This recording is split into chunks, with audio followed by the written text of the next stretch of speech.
中巴鲁拥有新加坡最古老的房子，这些房子建立于1930年。我在中巴鲁已经居住了21年，亲眼见证了这地方的许多改变，如建筑物被拆除再重建。中巴鲁是我每天享用早餐的地方，有许多店铺如中巴鲁早市场、老店铺及美食中心都仍在营业中。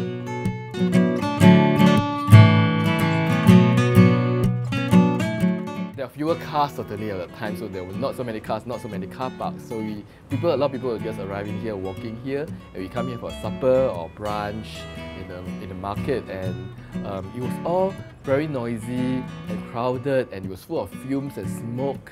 And I remember the food center was right next to the wet market, and right next to the poultry shop where there was a lot of not so nice smell coming from the chicken store, live chicken and the excretion.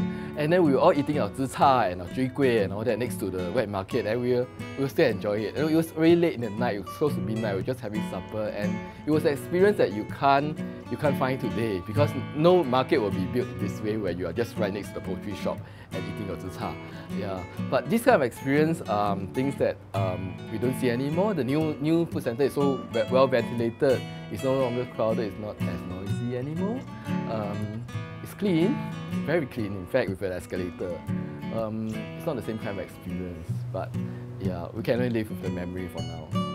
This place is much more hype today than it used to be 6 years ago. And you know, for a French guy, more bakery and coffee shop is really important, especially for the bread, so I'm quite happy with this.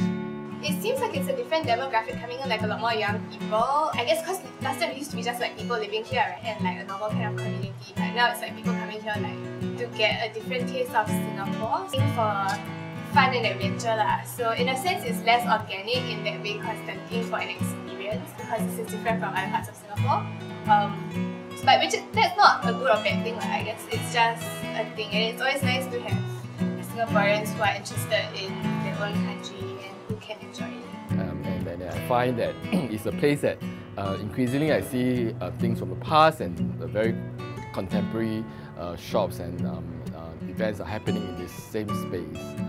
All the streets has become, you know, once you go close to the community center and all the streets, the parallel streets here, you can walk by and it's very nice because it's very quiet, it's beautiful with nice color, and then you don't hear the cars or the big noise of the city, but you hear the birds, you hear the children singing, because there is class as well there, so the children are very active weekdays. So this is an ambience that I really like in Tiong Bahru. Well, some parts of this place are really like freaking beautiful. Like a lot of the estates are like really damn nice, and like whoa, it's super pretty, and like wow, so I like that, which is like quite superficial. But also like I guess after today you learn some of the stories, and it's really like super interesting. I feel like it changes everything. Like this isn't just some random structure now. Well, the history of Tiong Bahru is probably a lot of made with the people living in Tiong Bahru, and the old people more especially, because you have very specific people here that are very typical Singapore for me, and I really love that. Stories they told about architecture was super interesting, like how they're saying, because a lot of the stuff was built in the 1930s, right, a lot of our homes, and then at that time it was like a big period of like wanderlust, so people want to go on cruises and stuff like that, so they made the houses look a lot more like cruise ships and like hotels and stuff. I thought that was super interesting because I guess well, at least I didn't know that about people of that time.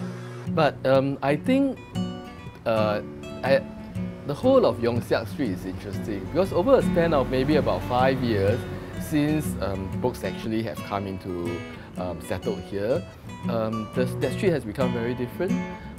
It's all kinds of shops, from restaurants to boutiques and where homewares have all come in. It started off so simply when the bookstore came in, and we only used to come here just for the event, and the street was quiet, but it has changed so much now.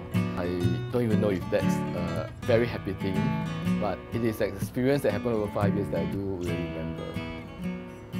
如今，中巴鲁已经发展成一个独特的地区，除了所保留的传统店铺及低层住宅外，还有许多传统咖啡店、书店及有趣的精品店。